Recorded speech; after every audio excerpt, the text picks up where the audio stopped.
Have a seat on your right side. So we tried to go fancy today, high tech. We had 2 cameras and all this other good stuff. And it was working. Until 12:30. When it wasn't working. So I thought I was going to get some camera time. I had another camera over there. It was supposed to be facing me. Oh, I see. You want that? Yeah, you know. Well, that's why we're doing it this way. So Yeah. You probably have to mute yours, Anthony. Yeah, I'm just double checking to make sure I was hearing some sound. Okay, gotcha. You don't want nothing else to go wrong. Okay, gotcha. So we are sitting with Mr. Pete Chatmon, the man that you want behind the lens. Oh, that's from the bio. That's from the bio. Yeah, you know, award-winning director, storyteller. And so, Pete, lots of good questions that we have here for you today. Okay. So tell us, the first thing is just like, how did you become a storyteller? When did you know you wanted to tell stories? So for anybody of my age, the threshold and the inspiration was Spike. Okay. And so for me, I saw Do the Right Thing, not when it came out, but probably a few years later because I wasn't that old, and or at least old enough to appreciate it. And I remember watching it, and there were just moments that I could look at and say, I get that. That's my life. And it may be trivial, but the moment with bugging out the Jordans getting scuffed, and then cleaning it with a toothbrush was oddly empowering to me because I was like, I know that very well.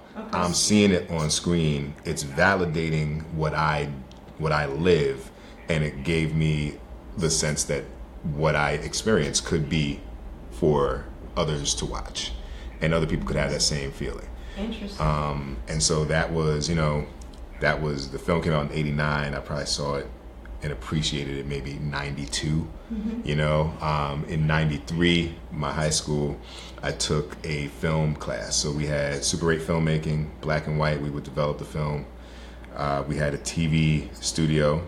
So the local. In your high school? In the high school. That's awesome. Yeah, public school that I hope they continue to, but they cared about the arts. Okay. Gotcha. The local TV station ran through the school, so we had a TV, like a 3-camera TV studio. Okay. And then photography. So I took all 3 of these things in my junior year. Okay. 2 years ahead of me was Zach Braff and Lauryn Hill. So we, for whatever reason, the town kind of spurred a lot of creativity.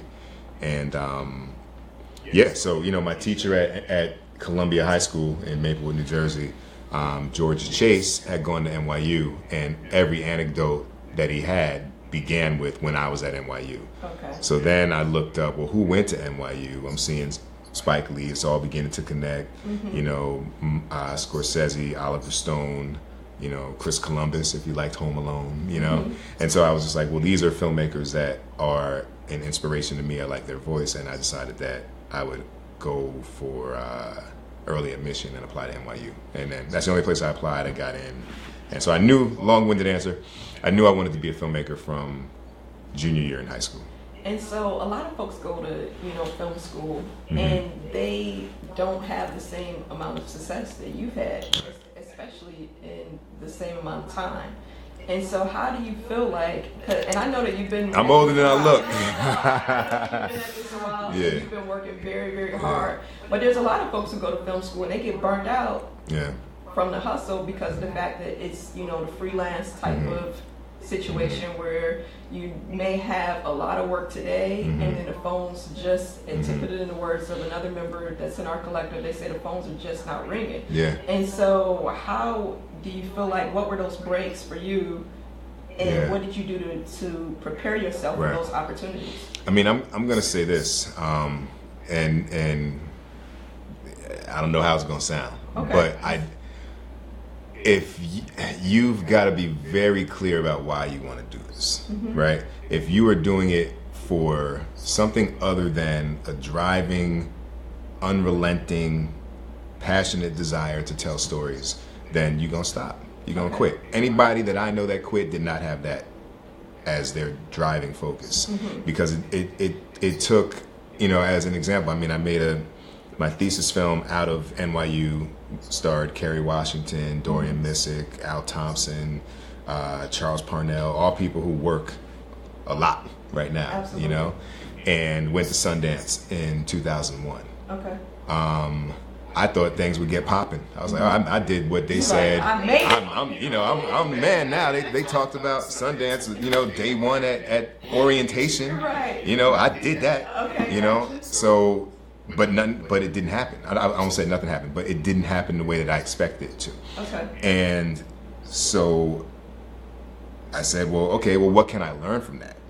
And from that, I took away this very real lesson of I spent 4 years at NYU kind of by myself to myself and didn't have other people who were like endorsing me. You know, a professor here or there, like Pete's my guy, right? So that was a big lesson, you know, and that the takeaway from that is something that I apply to what I do in the industry. I make sure that I know folks, that I don't network, but I nurture. Okay. So I have relationships that are real, not like, hey man, can you do XYZ for me? Like, that ain't a real relationship. It's right. Like, maybe, you know, I saw this thing about an article about something that you mentioned. Check it out. Maybe you might want to read this. And then 3 months later, when I'm maybe looking for some insight on what I'm doing, it's actually a real relationship. I'm not just the guy who's like always asking for something.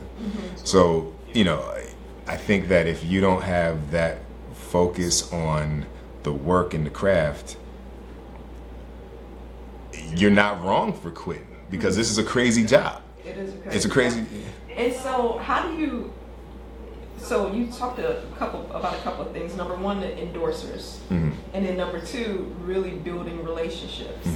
And so, and that making sure that they're real. Right. And so is that something that helps you to parlay into some of the opportunities that you have right now? Like, for example, you just got finished directing a great episode of Insecure. Right. When can we see that episode, by the way? So what I don't know how much I can say, but I did, if you watched season 1, okay, there was a show of Insecure. Okay. There's a show called Conjugal Visits that all of the characters in the show watched. Okay. So I did this year's show that all the characters in the show watch. Okay, gotcha. I won't say any more about it, but it's intercut probably through 4 or 5 of the 8 episodes that'll be in season 2. What was that like, and how did you prepare yourself for stepping onto, you know, the set, and the fact that, you know, this is people that maybe you had to work with before, right. They don't know you. Well, you here's don't the know deal. Those personalities. How do you prepare yourself for that?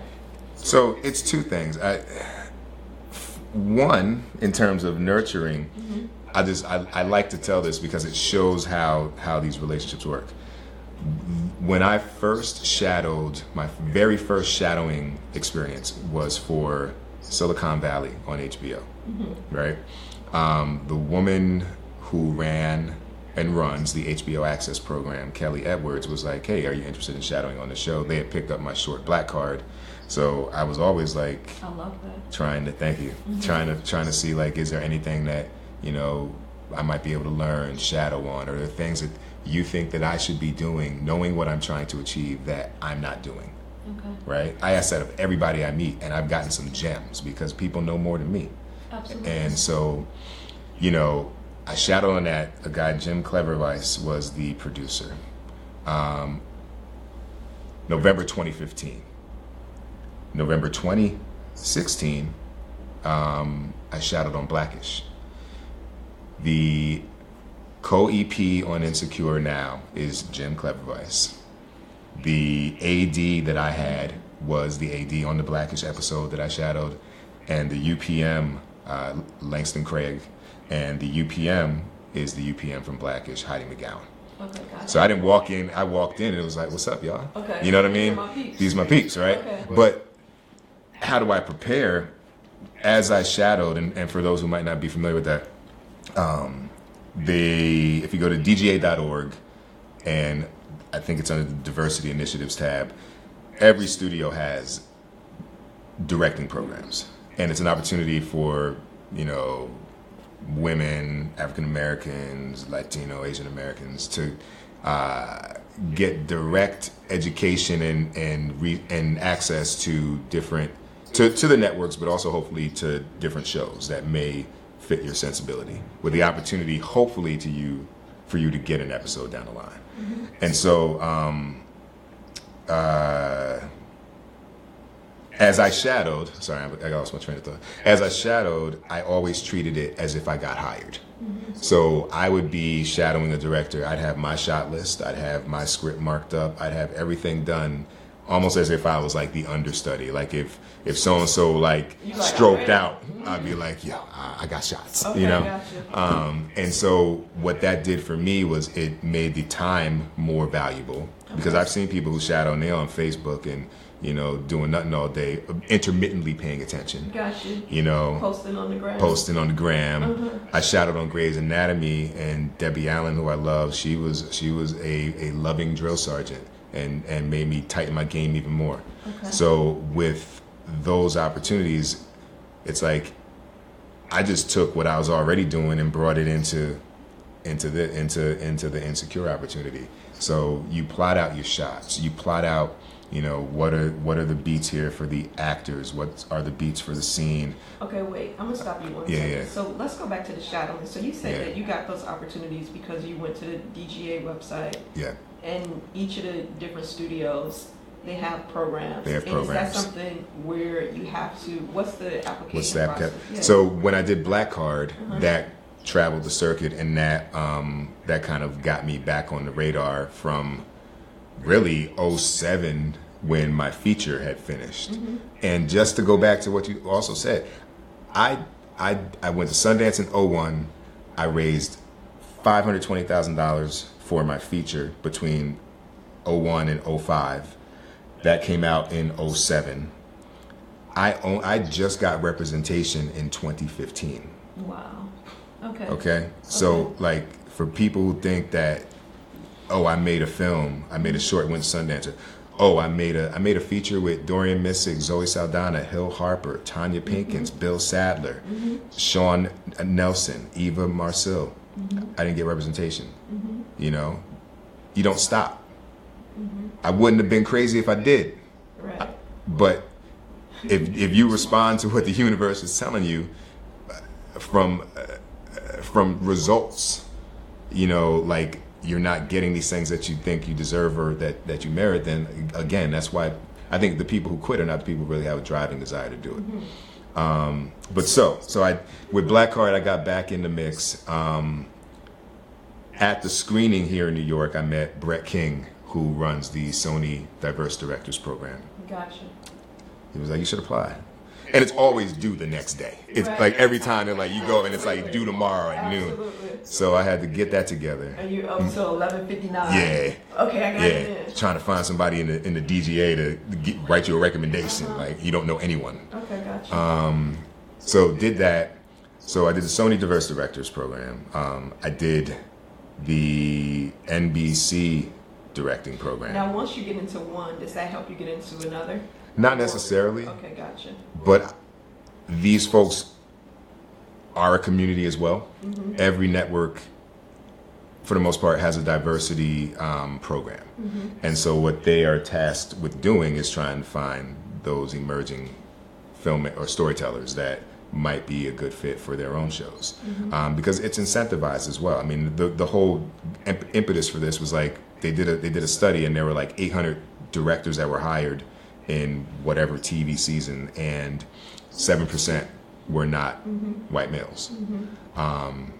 So it's a real thing, and it's an access thing. It's not that people aren't skilled enough to do it. It's just that they're not in the room. So I did NBC, Sony. A lot of them are just, you learn the nuts and bolts of how it works, and people are brought in to talk to you. Maybe you'll get to shadow. That's kind of like the prize. On Sony, I got to shadow on the Blacklist. NBC, I didn't get to shadow on anything, but I got to participate in kind of speed networking opportunities with different producers and showrunners, and seminars and whatnot. I met the woman that I would eventually shadow on Blackish at the NBC thing. Okay. She came in and said, and mentioned she was directing Blackish, and I liked her vibe so much. I asked her if I had a standing invitation, and I asked her if I could see if I could shadow her, and she was like, "That's cool." This woman, Linda Mendoza. I did the HBO Access program. Their program, they pick 3 directors, and you get to direct a $100,000 digital short that they pay for from their writing fellows. So that was unique because you don't normally get to go implement what you learn. And then Disney ABC I'm in now, and that's a 2-year program where you shadow. They always take your work and submit it to the programs and the EPs and showrunners that they think it might work for.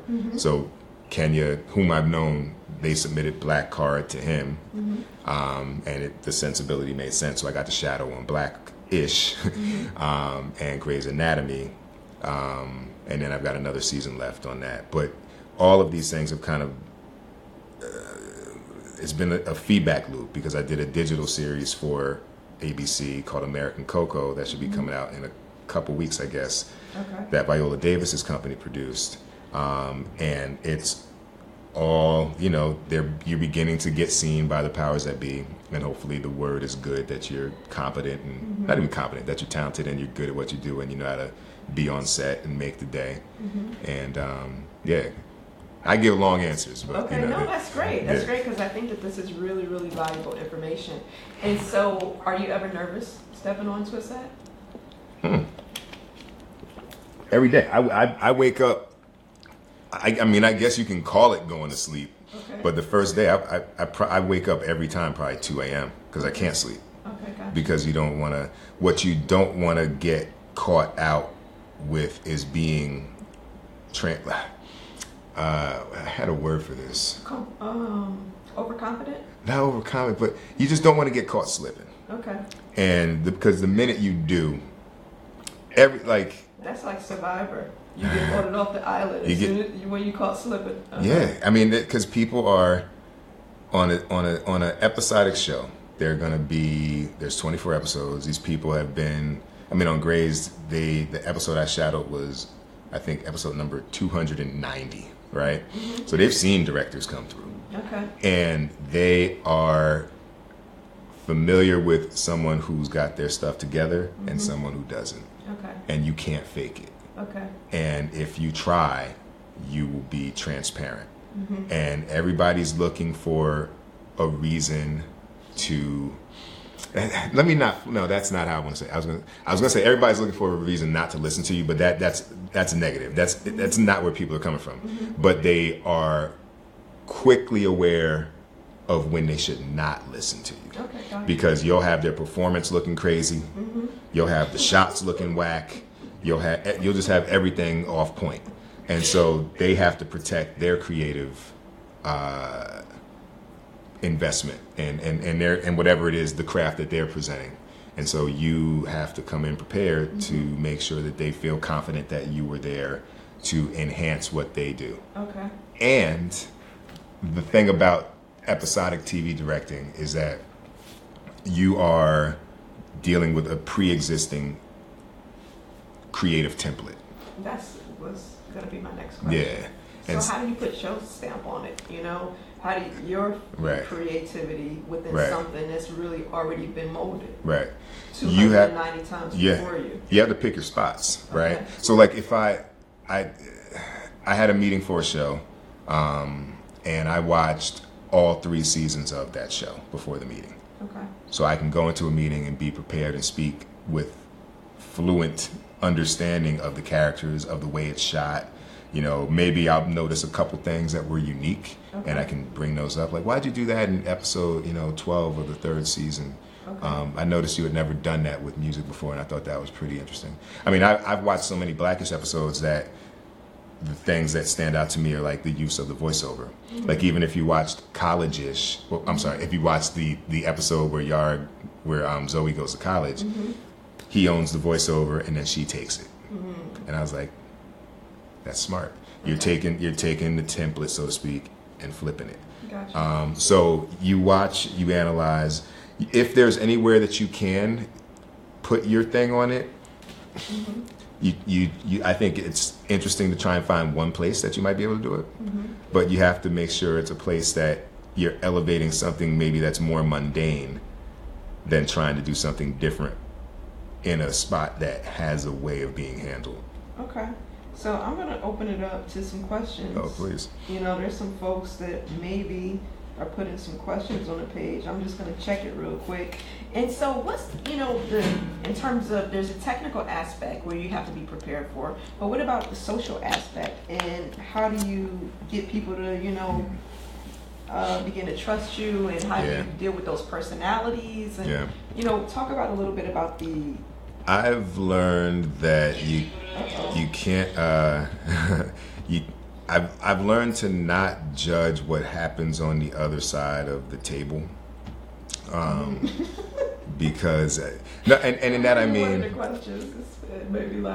in that I mean, like, sometimes you interview with people or you meet people and it's not, and they're just not like you. Okay. There's so many different types of people, different types of energies.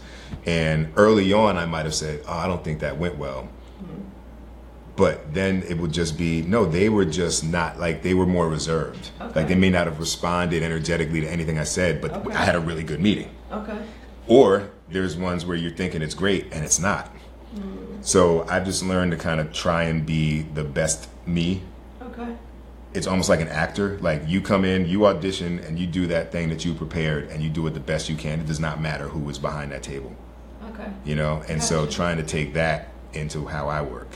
Interesting. Somebody just asked, the question is, you're giving great examples of programs out there that help and how folks are kind, but have you ever experienced the cutthroat side of the business and folks not having your best interest at heart? Yeah, most definitely. That's a yes or no answer? Yeah, I mean, that, I'll say this though. You gotta lead with love, you know what I'm saying? And lead with the assumption that everybody's there for the same reasons. Mm-hmm. Now, if it seems like they're not, you have to try, in my opinion, to understand where that might be coming from. Okay. Right? Like television, these crews work from, they'll go back August 1st and they would work 12 to 14 hour days, Monday through Friday, until May. Okay. I show up, Blackish show like that is 4 days prep, 5 day shoot. But the crew, 5 days. And I'm the guy who got you on hour 15.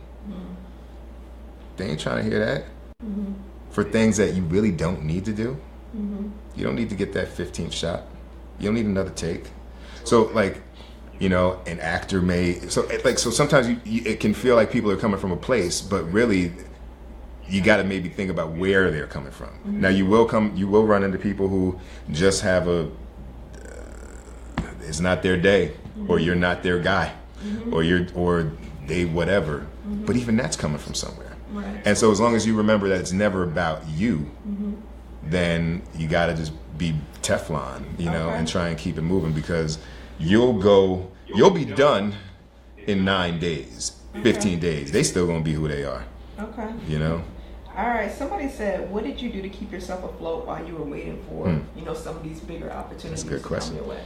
I worked at the NYU Production Center, signing forms from August 2002 until August 2012. Oh wow, for 10 years. For 10 years. Signing forms? Signing forms. I was the assistant production coordinator. Okay. Signing forms, setting up deals with vendors, giving advice on how to deal with the mayor's office. Okay. Giving talks to the classes about how permits work. Okay. And I raised the money for my film while working there. Okay. I shot and edited another feature documentary while working there. Okay. I built my production company while working there, and I also started teaching at NYU while working there. And I had enough time to devote strategy and effort toward growing my production company, 777 Images, without the demand for it to support me. Okay. Because I had a job. And so what I was able to do was, well, what will my process be like? What will we offer? What will, if I'm pitching somebody, what does the deck look like? What is the, what are the edit review forms look like? Really like making everything a fully formed company in process and presentation. And then when I was able to grow after the jobs that were really just strategic and learning processes, then when it got to be bigger and bigger, I knew how to run the company. Gotcha. Versus I think some people just go in to be like, I'm starting a company. There's a big learning curve. Production company right. After film school. Right. But there's a learning curve. And I guess the ultimate answer though to that question, in my opinion, is finding a job that you can do that does not require you to have homework, right? So and stress when you go home or you just want to drink. Exactly. From 9:01 until 4:59, they had me. Okay. From 5 o'clock until 8:59 the next morning, that was my time. Okay. And I used it. Okay. I'd go home, I'd write, I'd shoot on the weekend, I'd go to seminars, I'd read books, I did whatever I could. All right, another question. Best advice you've gotten from one of your mentors, best advice you give to your mentees? These are good questions. Well,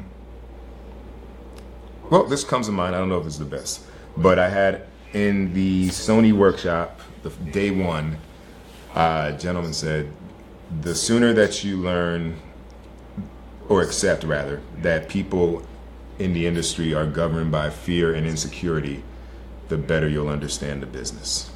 Okay. And so what I took from that, when I go into meetings... Nobody's trying to lose their job. Exactly. And nobody should. Okay. Right? I ain't trying to lose mine. Okay. And even like when I think about my production company and I got a job to do, like I'm thinking about people that I can hire and that I know I ain't gonna be up at night like they fucking this shit up. Like, I know they're good. And so it's the same deal. So I've taken that, and when I go into meetings, I think about, well, what are the fears and insecurities they may have about me? And I try and take those off the table. Okay. And in doing so... How do you anticipate what those may be? I think it's fairly easy if you're honest with yourself. Like if you're gonna say, well, you haven't done episodic television. It's not like indie filmmaking. Well, I've done branding and branded content for Fortune 100 companies. They are the product. Okay. They are the star. If this company likes their product to be shot from a 10 degree angle, then that's what I do. I've dealt with the 10 people that are going to be telling me what they want. It's not about what I want. It's about what they want, and finding a way to creatively use my skills to deliver that and protect their idea and enhance their idea. That to me is just like working with a writer and a showrunner. Okay. So that would be how I would try and take that off the table. Okay. You know what I mean? Okay. And does it always work? I don't know, but at least I know that I can assume realistically that you're thinking it. And if I can approach it head on, then maybe it can be something that... So that's kind of like when you're in an interview and they say, what's your weakest trait? And anticipating what that question is going to be and having a really great answer for it. Yeah. It's comparable to that. Okay, another question. Wait, real quick, I just want to add one thing. I had an investor when I was raising money for my film who said, what's the worst thing that can happen? And I told him that up. I said, the worst thing that can happen is you'll write, hopefully a $20,000 or $25,000 check and you won't get any of it back. But you'll feel good for having been involved with a film that had a particular voice and that spoke to these things. And I know he was like, that's a good answer. Okay. But did you get the money? I got the money. Okay, gotcha. You know what I mean? And so I feel like that, just being self-aware and honest is the most important thing. And if you, like, I couldn't be mad if somebody's like, oh, Pete, we went with Spike. We're gonna get Spike on this film after having me on it for 3 years. I'd be like, I get it. I'm gonna be like, how are you gonna do that? They did that because it makes sense. So how do you deal with failure though? I know that nobody's perfect, everybody's human. You don't always hit the mark. You know, when it's like maybe times on set where you're like, oh man, I fucked that up, or I could have done better, I could have been more prepared. How do you brush those things off and keep going? It's growth, right? Like, I mean, in these programs, there's always been one.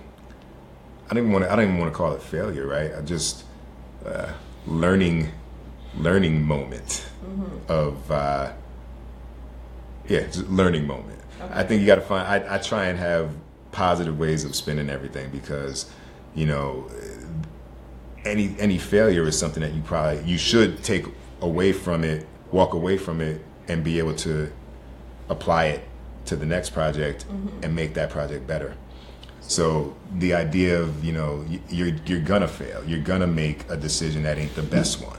You know, on the insecure thing, I was telling somebody, I was like, I made 30 decisions on day one of prep that I had never made before.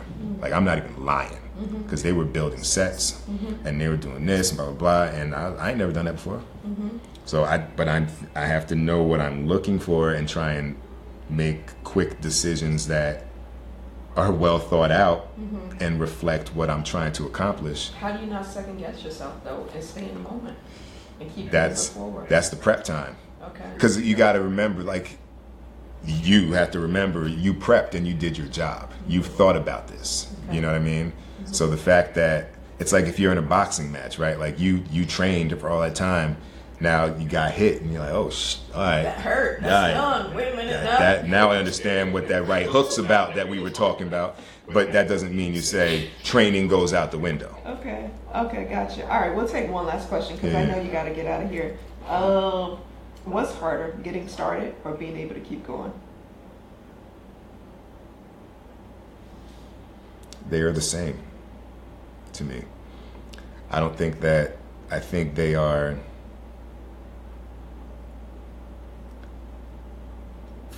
I think they are the same. I want to try and give you a better answer than that if that's the last question, but I just feel like. Okay, last question. Another one. What's next? What can we expect from you coming down the line? That's a good place to wrap it up, I think. Yeah, I want to do better by that question first, because that's whack. But like, I feel like there's a quote I read, right, and it said, you know, change happens in an instant. It's the amount of time before you make the decision to change that can take a while, right? Absolutely. And so getting started, I can get started right now on a new career, like literally right now. So if that's not hard, you know, I think managing yourself and your doubt and your fear and your insecurity is the challenge. Now, how do you do that? Well, you do the work. You do the prep. So let me ask you, while you were those 10 years that you were doing those forms, was that doubt and insecurity there? Not at all. You always knew that, hey, I'm just preparing myself for that opportunity. Not a shadow of doubt. When you look at your bank account, your other friends, they're buying homes, they're going on vacations. Not a shadow of doubt. Maybe kids, families, all that kind of stuff. You're like, that's their path, and this is my path. And that is a great point. That's something to remember. There's no milestone, you know, blueprint for what we do. You don't. That ends if you go to film school. That ends the day you graduate. You don't know what you're doing in September and then in January, and then, like, there's no 4 years and then you usually get a promotion to director. Like, it don't work. It doesn't work like that, right? So you have to define the milestones on your own terms. So I can do on the HBO Access project that I directed, I made a decision to not get a shot in one scene because I really didn't have the time, and it was a conversation. Like I had a talking to about it, and I didn't think I needed it. But when they're in the edit, they didn't have something that maybe they wouldn't have used it, but they want to have the ability to look at it as an option. That was a ball drop on my part. I made a decision I made an indie filmmaker decision, right? Yeah.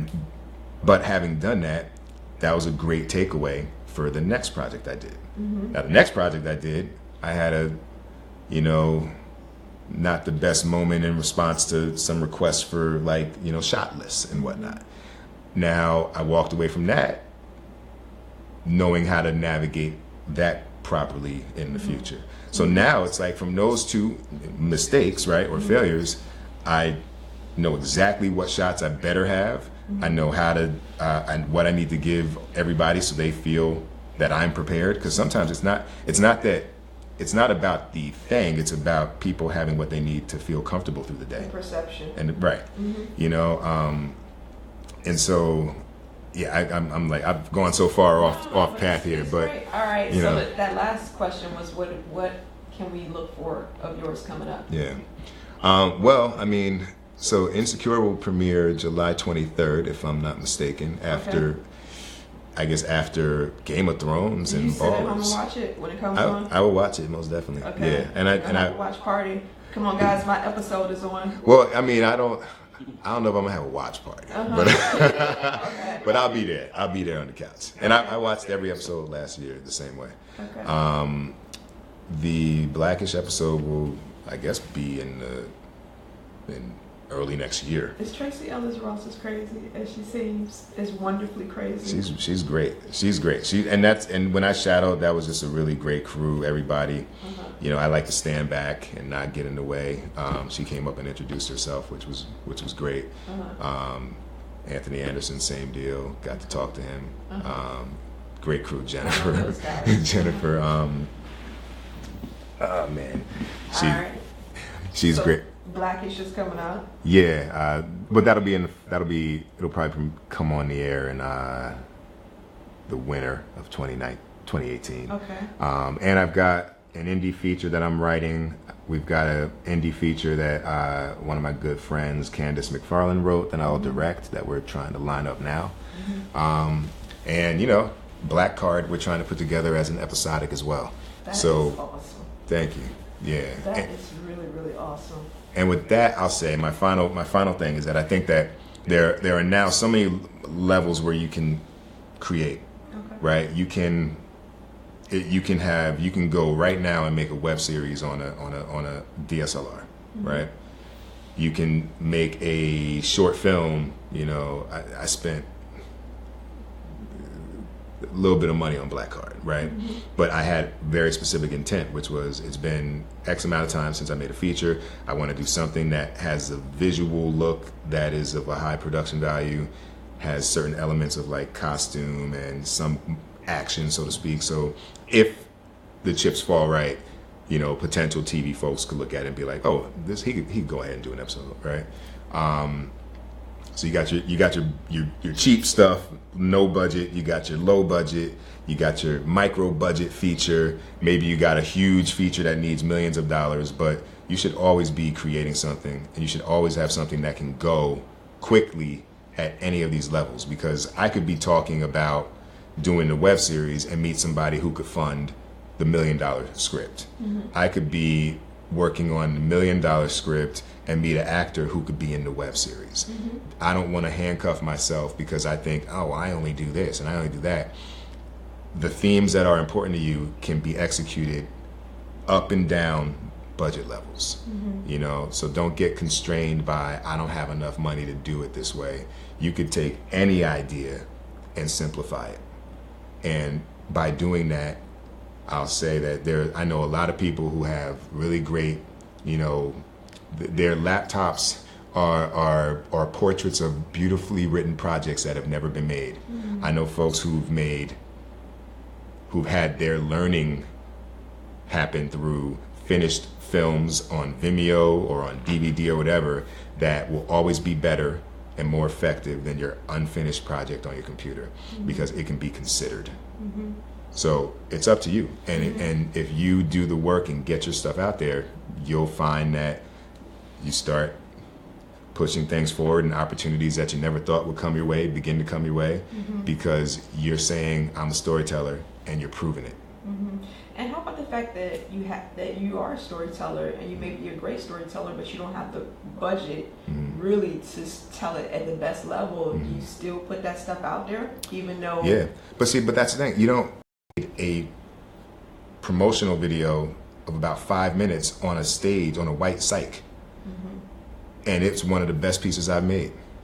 From what perspective? It basically showed all of the trials and kind of conflicts that the main character faces in 5 minutes, and was designed for somebody to watch and then read, and from page one understand what I was looking to do with the feature.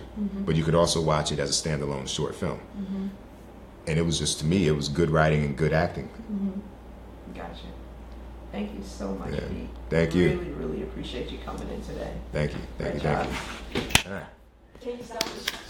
Anthony, please. And on that, I'm going to skate.